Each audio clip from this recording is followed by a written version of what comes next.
When the gang got to Sykes' warehouse, they crouched outside his door. Inside the warehouse,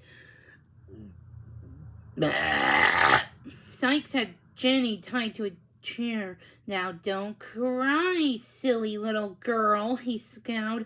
"This is a business arrangement between your folks and me."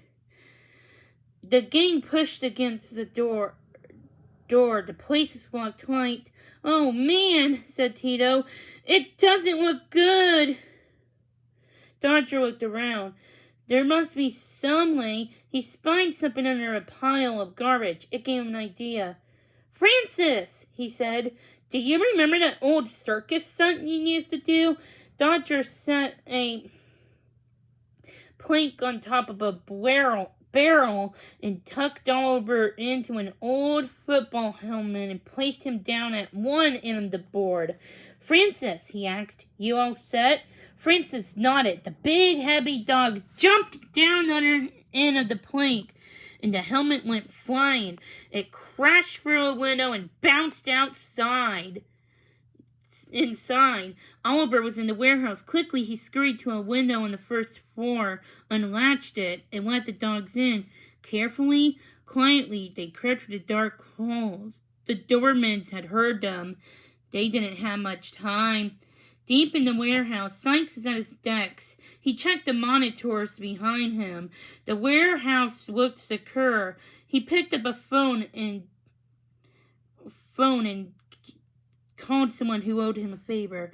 "Okay, give me a number for 1125 Fifth Avenue. Sykes was going to ransom Jenny, not Oliver." At that moment, if Sykes had turned to check the hall monitors, he would have seen the gang creeping down the hall behind them. The cameras were on them. They were being watched. "Freeze!" gasped Dodger. He had spotted the camera. It was at the end of the wall.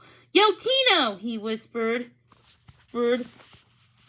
Anyone could unhook the camera. Tito could. "Right," Tino whispered. "I'll check it out." He climbed up onto the camera and began to chew on the wires. One by one, Sykes' monitors went black. The rest of the gang crept ahead. They piled up outside the door of Sykes' office and knocked on the door. Sykes threw a quick look at Jenny. "Keep your trap shut," he said. "Don't make a sound." When he opened the door, there was no one there. He walked out into the hall to investigate what was going on. The gang swept into his office. They locked the door right behind him. Rita and Dodger ran right to Jenny and gnawed the ropes that bound her hands. Oliver leaped up into Jenny's lap. "Oliver!" Jenny cried. Jenny held the soft little kitten up to her cheek. The gang had found her. But was she saved?